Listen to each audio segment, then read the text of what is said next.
Hey peeps, Erin Zen Warrior here. Happy summer here in New Zealand. And I hope you guys had a great time catching up with friends and family and doing all that sort of stuff.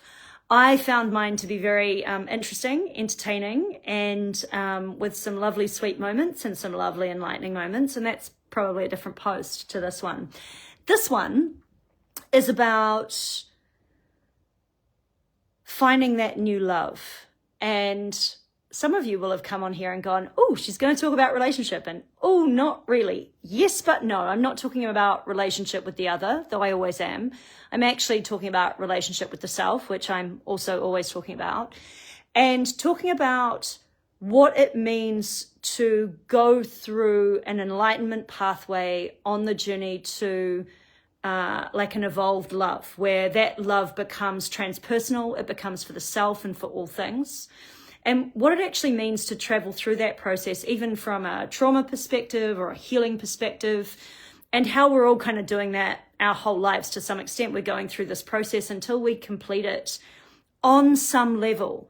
But as soon as you complete it, you will find that there's a refining process to this anyway, and you kind of continually and repetitively start again. So I'm going to talk about the chakra system, which is really an old system of understanding for the human bodies that we have now, and it's a little bit limited. And I am currently working on the updated system to go with human design. But what I want to talk about here is, let's just take the chakra system as a base understanding for this mission. And this work was actually done by Carolyn Myss, fucking brilliant medical intuitive, wrote billions of books, total idol of mine. I totally adore this woman. Anyway, what she talks about is understanding the chakra system and understanding the journey of healing as you travel through this chakra system. So you start in that root chakra system, or root chakra, and you come up then to the sacral chakra, and then you come up to the solar plexus, and then you come up to the heart. And I'm just going to deal in these four in this moment, because I'm only going to talk about love essentially. So I'm only concerned about love at the point where it shifts from a potential risk of self-obsession to the point where you may damage yourself doing things like excessive body piercing, tattooing, Botox, what I would actually call self-mutilation, doing a reconstruction of image despite yourself. And I say despite yourself as a bit of a qualifier. There are certain situations where people do some of these things because it's part of their work. And I'm kind of going to leave a reservation there that maybe there's a reason for that. Or people do this stuff because they've been shredded to bits by an accident. I've met some people who've had some really interesting plastic surgery, for example, after they've been dragged by a truck. That was incredibly amazing. And I also want to say to all of those people out there, including a lot of my friends who've had some of this work done, I'm not posting this at all in judgment. I'm observing what seems to be the truth, and by all means disagree with me. But basically, when we go through a process of healing, one of the first areas we need to start in is the root, because it's the base of the system. And in order to start here and work here, we have to look at our tribal connection. Through this root base comes about everything to do with family. And when you're a child and you come into this world, you're not an individual. You are born into a tribe, you rely on the tribe, and it is necessary that you conform to the tribe in order to survive, or you are not going to get fed. Now, when you're a very, very small baby and you're just a lump, you don't conform so well, but they teach you pretty quickly to conform, or the members of the family are going to end up dying themselves. So they need you to kind of fit in. So once you go through this process and you grow up and you get to this point where you start bucking at the tribe. So your rebellions in your teens, for me, it was a bit later. It was more in my, I had little quiet rebellions, but I was always careful about not getting caught and getting away with it. So my rebellions were there, but I didn't kind of do it bold, like in your face, kind of in my parents' face, and create big wars with them. I had a tendency to be more quiet about it. Whereas when I got to my 20s, my late teens, 19, 20, that's when 18, 19, 20, that's when you started to see like really in your face stuff in my evolution. Anyway, you go through that process of rebellion, but it's not really the point where you heal the trauma. It's where something in you starts fighting to be an individual. And this can start happening around 14, 15, maybe even younger in some cases. And most of you, if you remember back to these times, parents told you things and you chose whether you'd listened or not. So you're definitely dealing with, at that point where you get a teenager in your house that is now starting to realize they have a choice, you're starting to deal with an individual and not just a constructed member of family that has grown up and had to conform to survive. So that's the beginning of that breakaway. Then you go out into the world and you actually kind of devolve a little bit through this process, because as you go out into tribe in the world, you start trying to conform again because you want to win, because you want to make it work. And as you do that, you significantly, hi Grace, you significantly compromise your position as an individual trying to win the race. And this is kind of something that is largely taken advantage of by advertisers, by religions, by government, by all of these constructs, basically, is they know that you want to fit in and that you want to win. Some of you will stay in this process for a really, really long time until you hit a midlife crisis. And then what happens is you start questioning that connection to tribe. Some of us do it a little bit earlier in life. And we actually start in our 20s and we start really questioning why we are buying into any of this stuff and why we give a shit. Especially if we've been rejected by social tribe, no matter what we've tried from a younger age, you're going to find those people are even more rebellious. So you go into this root chakra, you start breaking any bonds that are essentially chains to your individuality within tribe. It doesn't mean you don't have a tribe. It just means you seriously question where you have compromised your individuality. Then you come up to and how you're behaving in the world. Then you come up to that sacral chakra. And the sacral chakra is all about sexuality, creativity, money, etc. And you go out into the world and you try to work out what sexuality is, and we're kept from it and we're poisoned to it as well. We are told that sexuality is shameful, that it's something to be kept in a closet, that this form of it is better than that form of it, that perversion exists, first of all, within us, and that it's a sin. We're taught a lot of this stuff. And in particular, we're taught to be ashamed of our bodies, right? And so there's a process there where you start working on your creativity outside the realms of the coulda, shoulda, wouldas. Then you come up to the solar plexus, and this is really something to do with confidence and the maintenance of energy.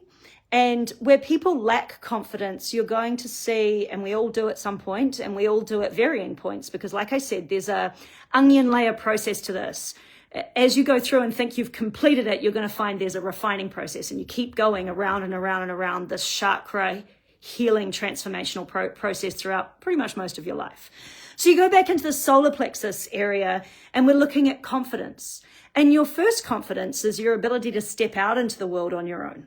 You know, that's the first time you go out into it. But then you start conforming, et cetera, because you don't kind of believe in yourself. And you don't believe that you're safe. You don't believe that you can do it. You don't believe a lot of things. You believe that you need help. You were told probably at some point that you're a bit useless, or you were a bit incapable, or that you weren't worthy of something, or that you weren't good enough. And again, I come back to religion, society, etc., set up a whole lot of areas where it told you this, where it told you that in order to be worth it, you had to hit X. In order to be something, you had to be, achieve, do, whatever it was, right? You had to be beautiful. You had to be all of these things. So the confidence area suffers a bit, and energy leaks out of this area instead of is maintained, because there is a question in your confidence. You haven't filled that gap yet.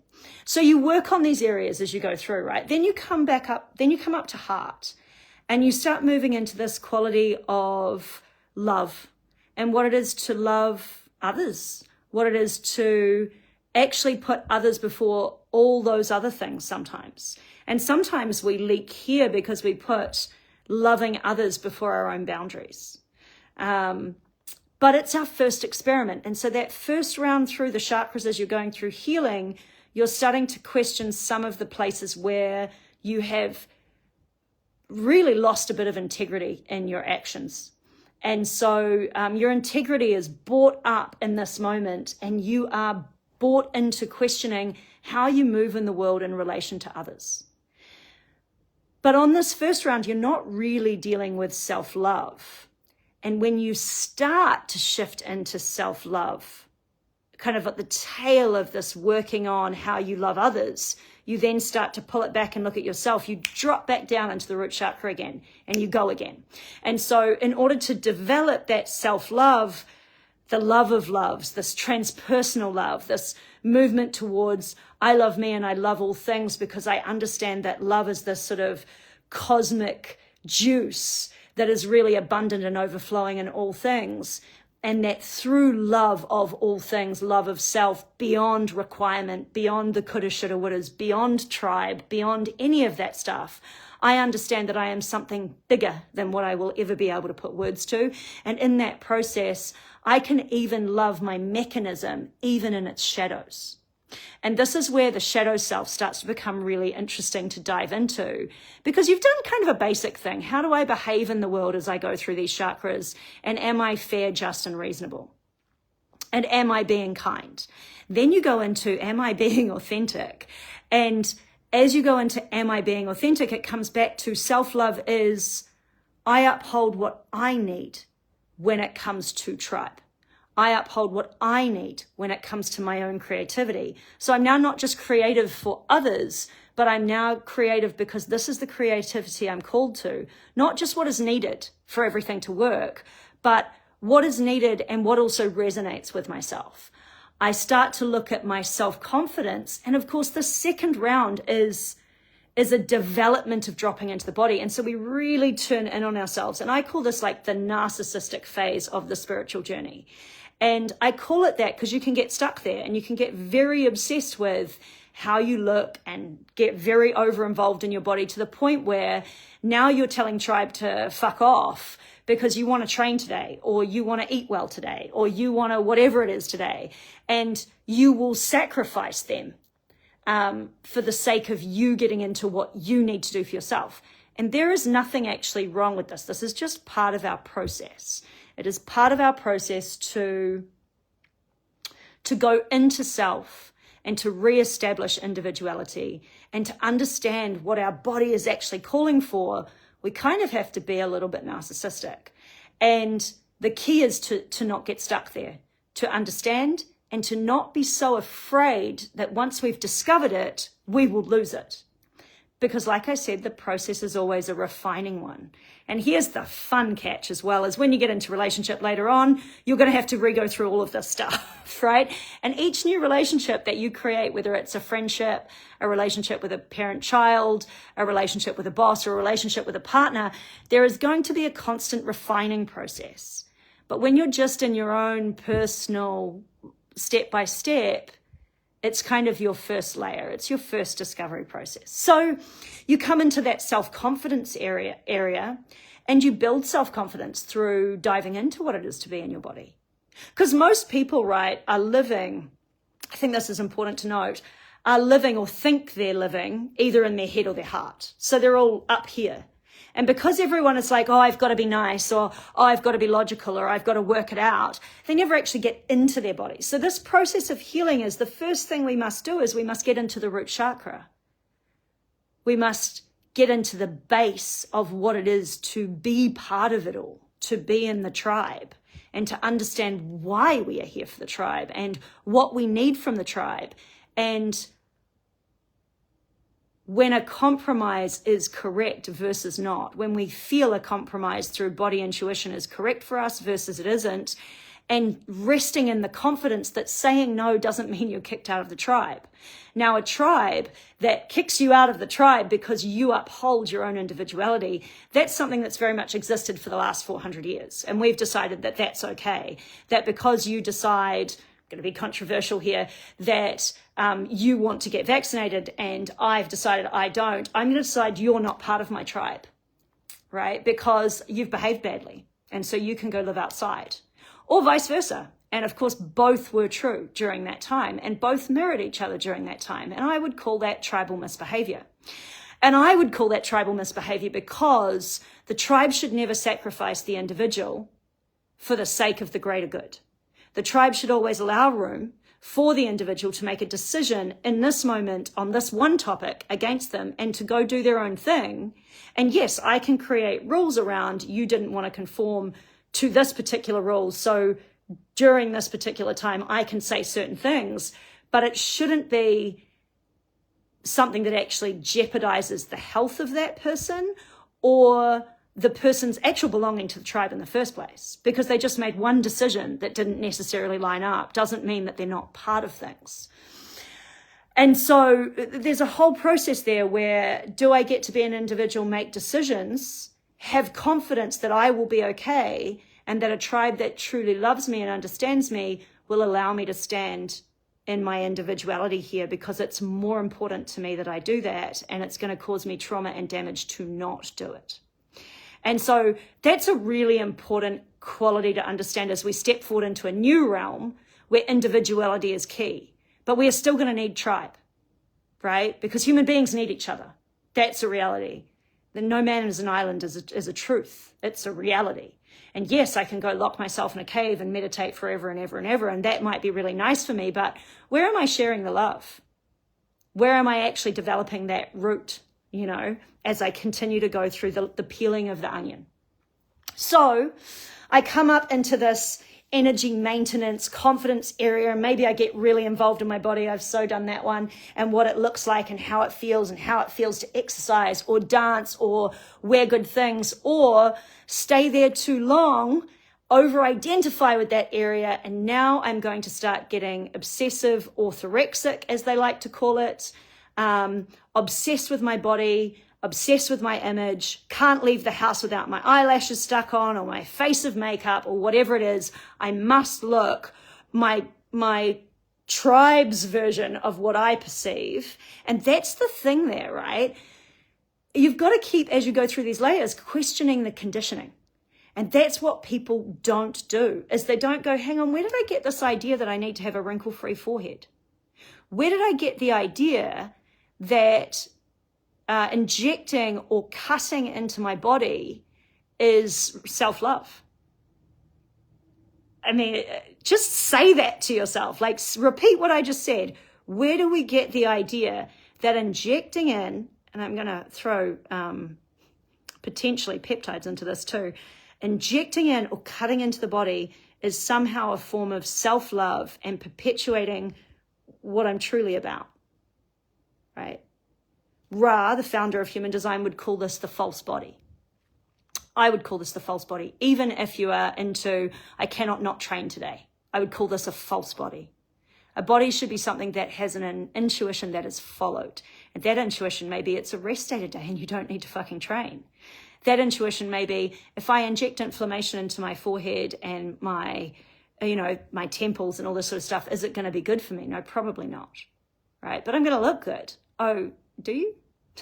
To look not self, is that really looking good? Where the fuck did we get these ideas from? Honestly.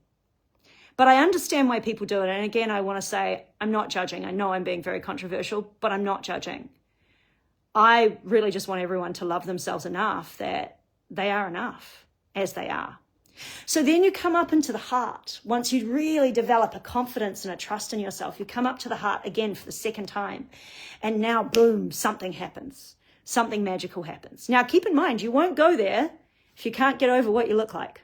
If you're stuck on that, problems. Now, keep in mind these lower three chakras, money, food, and sex, survival.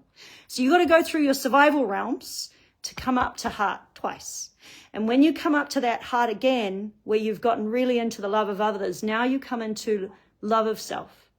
And this is when compassion gets to develop, because it's not until you can hold space for yourself that you can really develop your compassion, that you can really put yourself in someone else's shoes, so to speak, and understand that, I know what it is to overindulge in my image to the point where it's damaged myself. So I can understand why people do that with all sorts of things, right? Whether it's cutting themselves, spending all their money on clothing, any of that stuff, covering yourself in makeup, insisting that you can't leave the house for that, or even thinking that you're going to be judged by how clean your house is when someone comes into it, you know, or how much you can make them feel comfortable in any setting. So you come up into this heart for the second time and something happens. I can't even explain it. There aren't words for this one, but something happens where you understand that it's always okay. It's always good. And there is a sweetness, a primordial ooze of sweetness in everyone and everything, even the worst people you've ever met. And I say that, and some people are like, oh, you haven't met a narcissist. Oh, trust me when I say this. I have met some of the most narcissistic people on the planet. I have worked with some of the most narcissistic people on the planet. And most people have narcissistic presentation. And why? Because we all have to go through that phase to some extent to get to that next layer. And narcissism is a way of protecting ourselves too, as we try to love ourselves where we feel like we have not been loved. And as we try to work on these areas of tribe, creativity, sexuality, money, etc. I mean, how many people do you know are obsessed about money? Are totally stuck in money, whether they think they don't have enough or they just want to keep making more, or it doesn't matter how much they have, they're kind of insatiable around money. Well, they got stuck in phase 2 down in the money zone, you know, like trying to make enough money for themselves. So those that get stuck in the way they look, solar plexus stuck, you know. So it doesn't mean don't look after yourselves, by the way. There's a process of refinement, of indulging in the self-maintenance enough to be loving to yourself versus being damaging to yourself. And then when you come up to the higher realm, being able to even let those things go when you need to, because it's just too much to even deal with today. You know, sometimes you can be a greasy, you know, sloth that sits on your couch and does nothing, because that's what you need. And that actually is, and you can allow yourself to be dysfunctional and depressed and all those wonderful things, knowing that this too shall pass. And that's a really loving thing to be able to do for yourself, to go, you know what, I just don't want to give a fuck about anything today. And so I'm just going to stop right here and love myself in my dirty, greasy, downtrodden moment, knowing that this too shall pass. But it's also this thing where you can love your enemy, because you know that you only see your version of them and that there is more than what you see in all of us. So 2026 is actually a really big year if you understand global cycles. It is really a year for us to process these moments. It is really a year for us to look at all our hang-ups, whether it's a food hang-up, an image hang-up, a clean house hang-up, an addiction to something, TV, whatever it is. Start having a look at these things and question what survival mechanism is coming up. Where are you stuck? Where are you leaking energy? From which part of your body are you showing signs of energetic downfall? And then start working with those areas. This is where I work. This is where I do. This is very much a part of how people heal. If you want to do work like this, you can absolutely reach out to me for a consult, and we can see if there's something there for us to work on with my energy and yours. It may also be that you need energy work with someone else, and I may be able to forward you on to someone else you can check out, or you may find someone else you can check out. My name is Erin Zen Warrior. Please comment, like, subscribe, do whatever. I know we're on Facebook, but later this might be on Instagram too. And let me know what your experiences are.